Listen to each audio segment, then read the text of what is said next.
Hey algebra people, welcome to the flipped classroom. This is going to be your first video. I'm Miss Eisner. And I'm Miss Keller. And because this is your very first lesson, I just want to remind you that at this point, you should have a note shell in front of you found in the folder on Edmodo in Chapter 1. So there are two options, don't forget. You could either print this note shell, or you could have the note shell opened in Notability on your iPad and be watching the video on a computer. Or a third option, if you want, you could watch on your iPad and just write all this information down. That doesn't really take advantage of the work we've done to scaffold you, but if you want to just write all this stuff into your notebook, that's fine too. Yes, that's true. And just a couple of pointers. Don't forget that the best part about having a flipped lesson, besides less homework, is of course there is a pause and a rewind button. So if you don't understand something or need to go and do something, you can always put us on hold and come back to us later. Correct. And if you have a question that you just can't solve or can't figure out, you can always go on Edmodo and throw it out to the group as well. Okay. So we're going to start with a couple of definitions, and you don't really need to memorize these. It's not something we're going to ask you to match up on a test, but we're going to use these words in context a lot, and we want to make sure you know what we're talking about. So the first of those terms is an equation. And an equation is a math expression or a math statement that two expressions are equal. So you guys are probably just pretty familiar with what an equation is, but make sure that you realize that in an equation you have to have something on both sides of the equal sign. So just having x plus 2 is not an equation. Even if you have x plus 2 equal, oh shoot, I already screwed this up, okay. Even if you have x plus 2 equals, it doesn't become an equation until you have an 8 over there or something that makes it two expressions that you're saying are equal. All right, our second vocab term is a solution. So if you hear us say something like solve this or is this a solution, it just means is that value of x, does it make that equation true? And of course, anytime we say x, we just mean the variable. It could be a y, it could be a p, anything like that. Right, and so just an example of this would be if you had 2x equals 10. I know you can do that in your head, but I might say, is x equals 5 a solution to that problem? And you would say yes. If I said if x equals 15, you would say no. So the last definition we have here is an inverse operation. So inverse is kind of like opposite. There's another term for opposite in math, which is has to do with negatives. But inverse operations are basically, you would probably think of them sort of as opposite operations. So operations that undo each other. So you're probably pretty familiar with the fact that plus and minus are opposite operations. They undo each other. Times and divide, they undo each other. If you take 5 and you multiply it by something and then you divide by that thing, you're right back where you started. Another one you'll do a lot in algebra is square root and squaring. Those are opposite operations or inverse operations. Okay, now this set of fill in the blanks probably is going to seem pretty basic, but you know, when you are solving equations and you're doing this inverse operation, you're actually using a property. And we just want to be able to name the property so you know what you're doing. So the first one is called the addition property of equality. This one is, well, it's called addition for a reason. Adding the same number to each side of an equation produces equivalent or equal expressions. Again, pretty self-explanatory, but it does have a name. And it's the idea that if you have two sides of an equation that are equal, obviously, because that's what an equation is, that if you add 5 to the left and you add 5 to the right, you still have things that are equal. They changed, but they're still equal to each other. I bet you guys could go through the other 2, 3, and 4 here and fill those in. The subtraction property of equality, subtracting the same number produces equivalent expressions. Multiplication property of equality, multiplying each side by the same number produces equivalent expressions. And division property of equality, I bet you can fill it out. So now you can see if you got those right, and if so, you've mastered the 4 properties of equality. So now we're going to apply those properties of equality to some basic problems.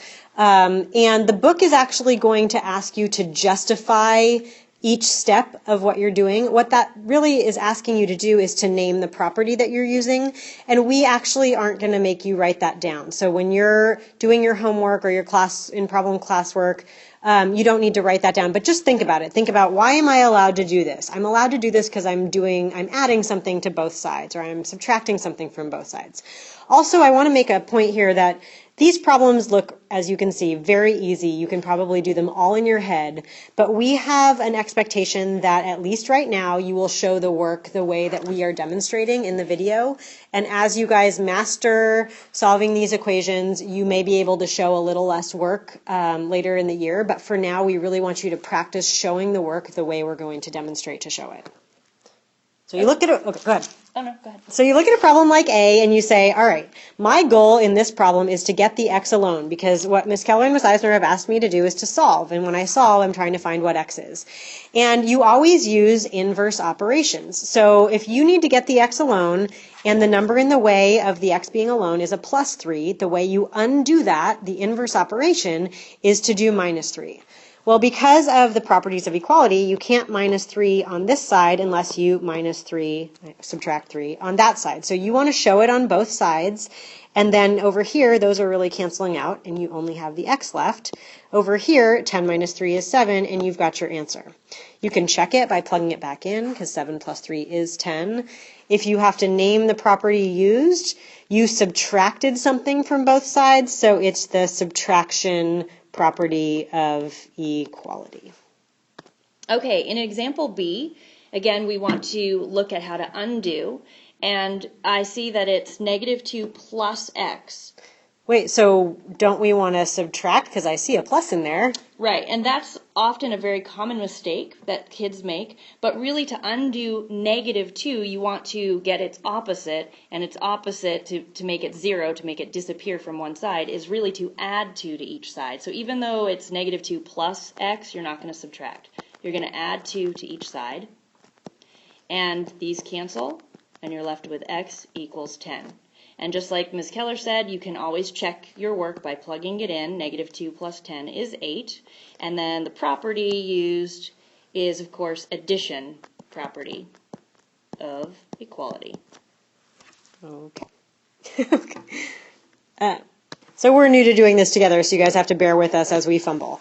Okay, if you look at problem C, we've got x minus 7 equals negative 3. We want to get this x alone, and it says minus 7. We want to get back up so that that's not there. We want to get back up to 0, so we're going to do plus 7.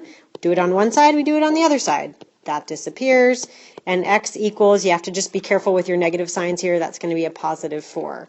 Is 4 minus 7 negative 3? Yes, it is, so we put a box around it. And because we added something to both sides, it's the addition property of equality. Miss Eisner put an of, so I'll put an of in mine sorry. too. No problem. Sorry. All right. Okay.